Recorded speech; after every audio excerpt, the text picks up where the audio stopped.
खो जाओ अपनी पढ़ाई में, डूब जाओ अपनी किताबों में, कुछ बन जाओगे तो सब पूछेंगे, ऊपर उठ जाओगे तो सब पूछेंगे, वरना यहाँ इंसानियत का कीमत कम और उसके रुतबे का ज्यादा है। नमस्कार, मैं अपना विश्वास स्वागत करता हूँ आपको अपने चैनल मैथ्स माउंट में। और आज हम शुरू करने जा रहे हैं डिस्काउंट छूट। तो चलिए डिस्काउंट के बारे में समझते हैं, डिस्काउंट होता क्या है। ठीक है, आइए प्रश्न देखते हैं।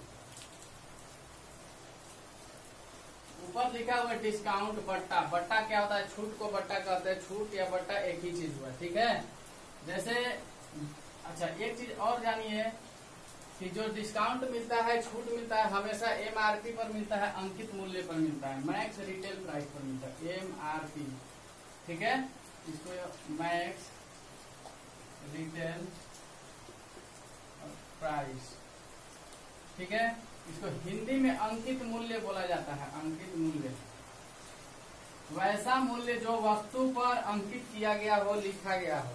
ठीक है, हम कोई सामान खरीदते हैं, सपोज दैट हम कोई ये दवा खरीदने जाते हैं तो उसपे लिखा हुआ है 180 रुपया, उसपे प्रिंट है। एक्चुअली वो जो होता है 180 रुपया, इस पे हमको सामान नहीं मिलता है, कुछ डिस्काउंट करके मिलता है। ये हो सकता है 160 में बिकता हो, 170 में बिकता हो, इस तरह से हो सकता है। तो 180 रुपया जो मेरा लिखा हुआ है ये अंकित मूल्य हुआ, इस पर ही हमको छूट मिलता है। अब चलिए 180 रुपए की दवा पर हमको अगर 20% का छूट दिया जाता है, डिस्काउंट दिया जाता है, तो हमको दवा कितना रुपया में मिल रहा है वो चीज हम कैसे ज्ञात करेंगे। तो 180 रुपया पर 20% का हमको छूट दिया जा रहा है, डिस्काउंट दिया जा रहा है, पट्टा दिया जा रहा है। ठीक है, तो 20% कम कर देंगे, 100 में से 20 को घटा लेंगे तो 80% आया। आप सीधे सीधे 180 का 80% निकाल लीजिए। 10 10 ये कट गया, डबल जीरो से 18 8 144 होता है। ठीक है, तो हमको दवा कितना में मिला? 144 रुपए में। अगर हम जीन्स लेने जाते हैं, कपड़ा लेने जाते हैं किसी दुकान में, तो हमको बताया जाता है कि ये जीन्स जो है ना 25% लेस पर आपको हम देंगे, 25% छूट पर देंगे, बट्टा पर देंगे, डिस्काउंट पर देंगे। यदि 25% छूट पर मिल रहा है तो ये 1000 का जीन्स हमको कितना में मिल रहा है, उस चीज को ज्ञात करने के लिए हम क्या कर लेंगे? 1000 का 75% ज्ञात कर लेंगे। क्यों कर लेंगे? 100 में से 25 घटा लेते हैं। जितना छूट मिलता है, जितना छूट मिलता है 100 में से घटाया जाता है, तो मेरा 75% निकल के आएगा। तो उसके लिए हमको 1000 का 75% डायरेक्ट ज्ञात कर सकते हैं। डबल जीरो से डबल जीरो काट लेंगे और 750 रुपए का ये जीन्स हमको मिल रहा है, जबकि उसपे अंकित मूल्य कितना था? 1000 रुपया था। उसपे 1000 रुपया लिखा हुआ था। एक्चुअली हमको मिल कितना में गया? 750 रुपया में। सपोज दैट एक और एग्जांपल आप देख लीजिए कि अगर कोई वस्तु का एमआरपी अंकित मूल्य 1200 रुपया उस पे लिखा हुआ है और दुकानदार बोलता है कि आपको 2 बट्टा इस पर हम दे रहे हैं, एक 10% का, तो 10% बट्टा का मतलब 90% हो गया। 10% तो छूट मिल गया, तो 10% हटा दीजिए 100 में से तो 90 बच जाएगा। और एक मिल रहा है 20% का बट्टा अर्थात 80% पर। ठीक है, 2 बट्टा हमको एक साथ मिल गया, 3 बट्टा 4 बट्टा कुछ भी आ जाए, हमको कोई दिक्कत नहीं है। चलिए देख लेते हैं। 10 से 10 10 से 10 डबल जीरो से डबल जीरो काट लेंगे। अब 12 में गुना कर लेंगे 8 9 72 से। अब जितना आ जाएगा 1200 से कम आएगा, इतना में हमको वस्तु अवेलेबल हो जा रहा है, मिल जा रहा है। ठीक है, देख लीजिए कितना में आएगा। 12 दूना 24 की 4 2 और 12 7 84 और 2 86, 864 रुपया में हमको वस्तु अवेलेबल हो गया, मिल गया है। ठीक है,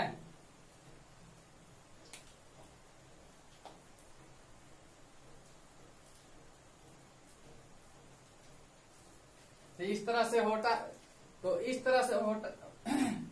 से होता है मेरा बट्टा का कुछ प्रोसेस। ठीक, आपको समझने के लिए बहुत छोटा छोटा एग्जांपल दे करके हम शुरुआत कर रहे हैं। अब हम बढ़ेंगे क्वेश्चन की ओर और आप भी समझ जाइएगा बड़ी आसानी से, सिर्फ देखते रहिए। चलिए प्रश्न देखते हैं, प्रश्न क्या दिया हुआ है। चलिए देखिए, प्रश्न दिया हुआ है 3 क्रमागत बट्टों 20%, 10% तथा 5% के समतुल्य बट्टा क्या होगा। ठीक है, समतुल्य बट्टा निकालना होता है जब एक से अधिक बट्टा दे दिया जाता है तो समतुल्य बट्टा ज्ञात किया जाता है। ठीक है, तो हम जानते हैं कि बट्टा जो होता है ना हमेशा अंकित मूल्य पर होता है, एमआरपी पर होता है। ठीक है। तो इसमें मेरा अंकित मूल्य कहीं दिया हुआ है, नहीं दिया हुआ है, तो हम मान लेंगे, माना अंकित मूल्य बराबर 100 रुपया। ठीक है, अंकित मूल्य मेरा क्या हो गया, 100 रुपया हो गया। तो अब क्या करते हैं, जब अंकित मूल्य ज्ञात हो गया है 20%, 10% और 5% के समतुल्य बट्टा पे इसको दिया जा रहा है, तो हम क्या कर लेते हैं, अब इसका विक्रय मूल्य ज्ञात कर लेते हैं। विक्रय मूल्य कहने का मतलब है कि बट्टा पर इसका विक्रय मूल्य क्या होगा। मैक्स रिटेल प्राइस MRP या अंकित मूल्य कह लीजिए। अंकित मूल्य पर बट्टा जब दिया जाता है किस लिए, क्योंकि वस्तु को बेचना होता है, बेचने के लिए। तो अब चलिए 100 रुपया पर इतना का बट्टा दिया जा रहा है, तो देखते हैं कि कितना इसका विक्रय मूल्य होता है। तो विक्रय मूल्य ज्ञात करने के लिए 100 का अब देख लीजिए 20% बट्टा का मतलब क्या हुआ, 100 माइनस 20 अर्थात 80%। जब 20% बट्टा दे देता है, छूट दे देता है, तो लेता कितना है हमसे, 80% लेता है। वस्तु के दाम का 80% लेता है, 20% हमको छूट दे दिया, बट्टा दे दिया, डिस्काउंट दे दिया। ठीक है, चलिए आगे देखिए। तो 20% यहाँ पे छूट हमको मिल रहा है, तो यहाँ क्या कर लेंगे, 80%। यहाँ पे 10% छूट मिला, तो 100 में से 10 घटा लेंगे तो 90% हो जाएगा। और आगे में क्या हो जाएगा, 5% छूट मिल रहा है, तो यहाँ पे क्या हो जाएगा, 95% हो जाएगा। 100 में से 5 घटाने के बाद 95%। अब इसको हम हल कर लेंगे तो हमको पता चल जाएगा कि वस्तु जो है कितना रुपया में हमको अवेलेबल हुआ, कितना रुपया में मिला। तो हमको छूट ज्ञात करना है, समतुल्य बट्टा क्या होगा, बट्टा बताना है। तो देखिए इसका प्रोसेस है, थोड़ा सा आगे चलते हैं तो पता चल जाएगा आपको। पहले इतना आप देखिए, 00 से 00 काट लिए, 10 से 10, इस 10 से इसको काट लिए। ठीक है, इसको 19 बार में 5 से काट रहे हैं, इसको 20 बार में काट रहे हैं। ये 4 दूना 8 हो गया, ये 4 पंजा 20 हो गया। अब देखिए नीचे में क्या बच रहा है, सिर्फ 5 बच रहा है। ऊपर में क्या, 2 9 और 19 बच रहा है। ये 00 से 00 कट चुका है। 2 गुना 9 गुना 19 बट्टा में 5। इसको गुना कर लेंगे, 342 गुना करने के बाद आएगा, बट्टा में क्या है, 5 है, यानी 5 से भाग देना है इसमें। तो 5 से भाग देने के बाद हमको पता चल जाएगा, 5 6 का 30, 5 8 40 और पॉइंट और 5 चौका 20। इतना हमको आया विक्रय मूल्य इसका, कि वस्तु जो है इतना रुपया में बेच दिया जाता है। तो हमको क्या बताना था, समतुल्य बट्टा क्या होगा, बट्टा बताना है हमको, लेकिन हमको ज्ञात क्या हुआ, विक्रय मूल्य। अब देख लीजिए कि यदि 100 रुपया का वस्तु है, आपको 68 रुपया 40 पैसा में मिल जाता है, तो कितना रुपया आपसे कम लिया गया, जितना कम लिया गया वही इसका बट्टा हो गया, वही इसका छूट हो गया। ठीक है, तो अब हम यहाँ पे बता देंगे कि बट्टा बराबर 100 में से 68.4 घटाने के बाद हमको प्राप्त हो जाएगा 31.6। यही मेरा समतुल्य बट्टा जो है 31.6% का हुआ। तो समतुल्य बट्टा हो गया 31.6% का। हमसे यही पूछा था कि इसका समतुल्य बट्टा ज्ञात कीजिए। तो हम सबसे पहले क्या कर लिए, अंकित मूल्य को मान लिए, क्योंकि हम जानते हैं कि जो भी बट्टा होता है अंकित मूल्य पर दिया जाता है, इसलिए अंकित मूल्य को मानना जरूरी था। अंकित मूल्य को मान लिए। जब बट्टा दिया जाता है और अंकित मूल्य पे बट्टा दिया गया तो क्या हो गया, विक्रय मूल्य अब पता चलेगा हमको कितना में बेचा है। तो हमको पता चला कि 100 रुपया का सामान था, 68 रुपया 40 पैसे में बेच देता है, तो इसको कितना % का छूट मिला होगा। तो हमको पता चला कि 31.6% का छूट मिला होगा। इतना पैसा उससे कम लिया जाता है। ठीक है, यही मेरा सोल्यूशन हुआ। अब चलिए आगे का प्रश्न देखते हैं। प्रश्न देखिए, बड़ा ही सिंपल प्रश्न है।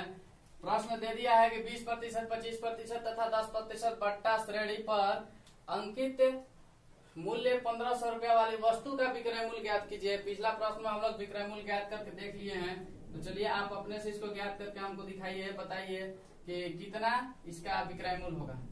आप वीडियो को पॉज करके बना सकते हैं, वैसे हम तो बना रहे हैं इसको। देखिए, तो सबसे पहले हम देख लेंगे कि प्रश्न में मेरा अंकित मूल्य दिया हुआ है। जब भी बट्टा का प्रश्न बनाएंगे तो बट्टा किस पे दिया जाता है, अंकित मूल्य पर ही दिया जाता है। तो इसमें अंकित मूल्य मेरा दिया हुआ है। अंकित मूल्य हमको मानना नहीं है, अंकित मूल्य इसमें दिया हुआ है 1500 रुपया। अब अंकित मूल्य 1500 रुपया दिया है तो विक्रय मूल्य ज्ञात कर लेंगे। सीधा सीधा विक्रय मूल्य अब विक्रय मूल्य ज्ञात कर लेंगे तो क्या आ जाएगा, 1500 का जितना डिस्काउंट दिया है उसको छोड़ करके शेष पैसा जितना लिया जा रहा है उससे गुना कर लेंगे। और देखिए 20% का छूट दिया जा रहा है तो हमसे लिया कितना जा रहा है, 80% लिया जा रहा है। वस्तु के दाम का 80% हमको पैसा देना है, 20% का छूट मिला है। यहाँ 25% का छूट मिला है तो 75% हमको देना ही है। यहाँ 10% का छूट है तो 90% हमको देना है। अब चलिए 20 चौका 80, 20 पच्चीस 100, 25 तिया 75, 25 चौका 100, ये 1 0 से 1 0 इस तरह से हम काट लिए हैं। अब 1 0 यहाँ बचा हुआ तो 1 0 को काट लीजिए। इस 5 से इसको काटिए, 30 बार में ये कट रहा है। इस 4 से इस 4 को काट लीजिए। अब नीचा में कुछ नहीं बचा है, जो भी है ऊपर में है 30 गुना 3 गुना 9। तो इसका कैलकुलेशन करने के बाद आपको आ जाएगा 27। 27 में 3 से कीजिएगा तो 810 रुपया। अब देख लीजिए वस्तु का MRP कितना था, अंकित मूल्य कितना था, 1500 रुपया था, जबकि वस्तु हमको मिल कितना में रहा है, विक्रय मूल्य इसका कितना आ गया, सेलिंग प्राइस SP 810 रुपया। क्यों? क्योंकि 3 छूट हमको दिए गए थे, एक 20% का, 25% का और 10% का।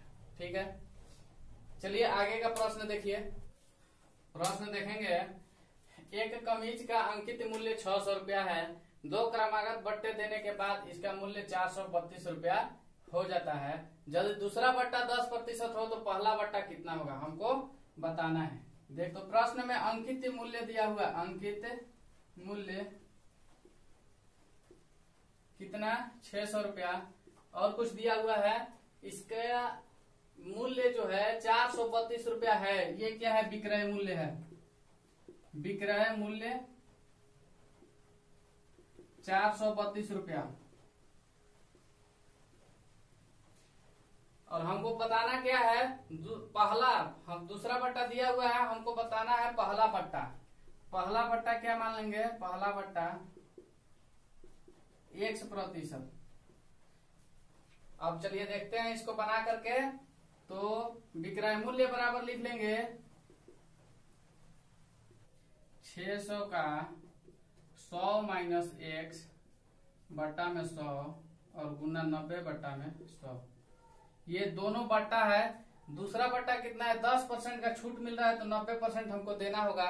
और पहला बट्टा हमको पता नहीं है, 1% हम माने हुए हैं, इसलिए 100 में से x को क्या कर लेंगे, घटा लेंगे। अच्छा 100 माइनस x क्यों लिखेंगे, क्योंकि अगर हमको x के जगह पर 20 होता है, अगर पता होता है कि 20% का है तो 100 में से 20 को घटा लेते हम, 100 में से 20 को घटा लेते, वही काम किए हैं, 100 माइनस x को घटा लिए हैं। ये कोई एक्चुअली नंबर नहीं है, इसलिए हमको 100 माइनस x ही लिखना पड़ेगा। इस तरह से आपको जहां भी मिले तो ऐसा ही करना होता है। तो चलिए अब इसको कैलकुलेट करते हैं हम। 1 0 से 1 0 इसको काट लीजिए, 0 0 से 0 0 इसको काट लीजिए। अब देख लीजिए 2 3 6 और 2 5 10, नीचे में क्या आ गया, 5 आ गया है। और यहाँ पे अब 432 रुपया विक्रय मूल्य मेरा दिया हुआ है, तो 432 हो गया। 100 माइनस x इधर लिख लेंगे। अभी x को एक तरफ छोड़ दीजिए और जितना अंक है इस तरफ ला लेंगे। ये क्या हो जाएगा, 3 में 9 से गुना कर लीजिए तो इधर में क्या हो जाएगा, 27 बट्टा में 5। 100 माइनस x बराबर 432 गुना 5 बट्टा 27। इसको सॉल्व कर लेते हैं। इसको सॉल्व कर लेंगे तो आ जाएगा 27 से ये कितना बार में कट रहा है इसको देख लेंगे। चलिए 9 से कटाते हैं इसको। 9 तिया 27 और 9 चौका 36, 36 और कितना बच गया, अभी 4 3 7, 9 8 72। अब फिर 3 से इसको काट लेंगे 16 बार में, तो इधर क्या हो गया, 80 हो गया मेरा। अब 100 माइनस x करना है तो अब क्या कर लेंगे कि 100 को और 80 को एक तरफ कर लेंगे, अर्थात x बराबर मेरा निकल के आ जाएगा 100 माइनस 80 और बराबर में 20। तो पहला बट्टा मेरा कितना आ गया, फर्स्ट डिस्काउंट 80%, 20%। पहला डिस्काउंट मेरा कितना निकल के आ गया है, 20% का। तो हमको पता चल गया है कि पहला बट्टा जो है 20% का था और दूसरा 10% का था, इसलिए 600 रुपया का शर्ट हमको कितना में, 432 रुपया में मिल जा रहा है। ठीक है, चलिए आगे का प्रश्न देखिए। किसी वस्तु का अंकित मूल्य 600 रुपया है विक्रेता 20% का छूट देकर 20% का लाभ कमाता है, वस्तु का क्रय मूल्य ज्ञात कीजिए। अभी तक हम जो प्रश्न पढ़ते आए थे, अंकित मूल्य से हमको विक्रय मूल्य ज्ञात करने के लिए पता चला था। अंकित मूल्य से हम लोग विक्रय मूल्य ज्ञात कर रहे थे, विक्रय मूल्य ज्ञात कर रहे थे, लेकिन अब अंकित मूल्य से हमको क्रय मूल्य ज्ञात करना है, क्रय मूल्य ज्ञात करना है। तो देखिए ये चीज आज इसका एक ही प्रश्न बताएंगे, समझाने की कोशिश करेंगे, इसका डिटेल्स कल बता देंगे। लेकिन देख लीजिए कि अगर क्रय मूल्य ज्ञात करना होगा तो क्या करना होगा। ये कोई बहुत बड़ी चीज नहीं है, बिल्कुल आसान है। इसको देखेंगे कैसे हम ज्ञात करेंगे। सेम प्रोसेस है, थोड़ा सा इसमें आगे हमको बढ़ने की आवश्यकता होगी। देख लीजिए कि किसी वस्तु का अंकित मूल्य 600 रुपया दे दिया है और 20% का छूट दे रहा है, ठीक है।